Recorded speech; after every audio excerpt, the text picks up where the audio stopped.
Victor, how you doing, man? I'm doing well, guys. Are you that tight with Ryan or what? Tell the truth. We are pretty tight, yeah. Oh, man. We didn't want to hear that. See, that's my guy right Never there. been to Scuffy's, probably never heard of Johnny and Hangie. Stop it.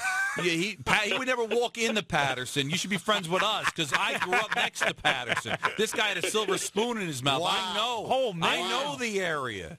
But because I'm 46 and I'm not hip, you'd rather hang out with the younger guy. I know. I see what's going on. The guy just had surgery, Don. Let him up. He's a football player. He can handle this. All right, so, Victor, how was it watching a game yesterday? That's the first game you've watched since you went down. How painful was that for you? It was tough. It was tough to watch, knowing that those guys are playing their tails off and battling tooth and nail, and I couldn't do anything physically to help them, and it was tough to watch. Odell looks like he's a player. He's got good abilities to get open. I think he understands the offense. I mean, did you see some of this in camp, or was he too hurt to really find out exactly what his best ability was? I saw flashes of it the days he was out there healthy and getting after it a little bit. You definitely see flashes of the things he can do, and especially that fourth week when he really got healthy again and he was really, had a full week of practice. You could see the ability that he had, and he's got a knack for getting open. He's got a knack for seeing those creases in the defense, and he's got a knack for just making a big play as well. So he's definitely going to be someone that helps us win week in and week out. Victor, one of the things about you being in that room that's so great is you can bring along a guy like Odell Beckham. And I look at the receivers now, and I just see a bunch of young guys, inexperienced guys now that you're not there. So who steps up and who can be vocal and help develop Odell Beckham and develop the young guys along? I think it has to be Ruben. I think he's been there the longest out of the guys that are there and been with the Giants organization the longest and understands the culture.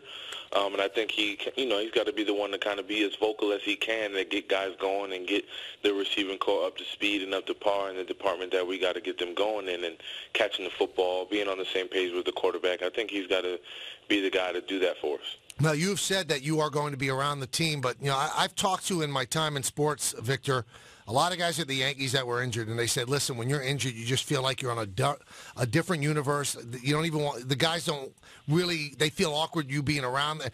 Will you be able to have your sphere of influence because you're injured? I'll try to. I was there today, and I saw some of the guys, and they were happy to see me, and we talked for a while, and we talked about the game, and we just talked in general. And you could tell those guys, they were waiting for me to come in. It was, as soon as I come in, they say, hey, make these big noises and stuff like that. So it was good to see them, and I think my presence will do nothing but help. And if they have questions, they can talk to me. I'm still there. I'm still a voice that they can hear and talk to whenever they have questions and things like that. So I'm definitely going to do my best to stick around and try to be a fly on the wall for those guys if they need me. Victor, sometimes we come on the air after a tough Giant or Jet loss and we pick the game apart. I mean, I looked at that game yesterday and I just said, you know what, right now the Cowboys are just better than the Giants. Would you agree with that statement? In certain areas, yes. I think we did a good job of, giving that we had those 2 turnovers that kind of helped them out.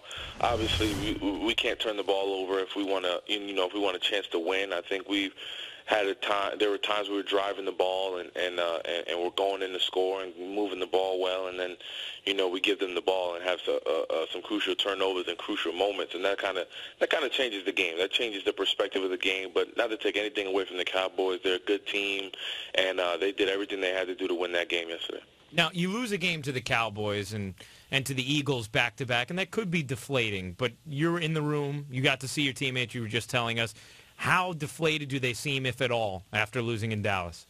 Not very deflated at all. They're in good spirits. They understand the loss. They understand, what the loss meant in terms of our win-loss record. But I think right at the midway point for us, I think they're ready to regroup and they're ready to get to the next phase and the next chapter and the next half of this season. And I think, having the bye come right around this time is something that's going to help us kind of regroup and regather ourselves and get ready for a big one on Monday night in 2 weeks against the Colts. We're talking with Victor Cruz here on the Michael Kay Show. Victor, I thought it was one of the great stories of last week when you revealed that Chip Kelly had come visit you in the hospital. I mean, what was your reaction? I wouldn't think that he would even have thought about coming to see you. What did he say? And again, what was your reaction?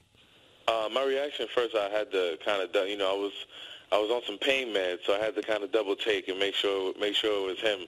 But it was cool, man. It was just cool to see him come in, and obviously he coached at UNH when I was at UMass, so I knew everything about him going, before he even made his way over to Philadelphia. So he just came in and wanted to wish me the best of luck with my recovery and make sure I was doing okay. He heard that I was still in Philly for that night.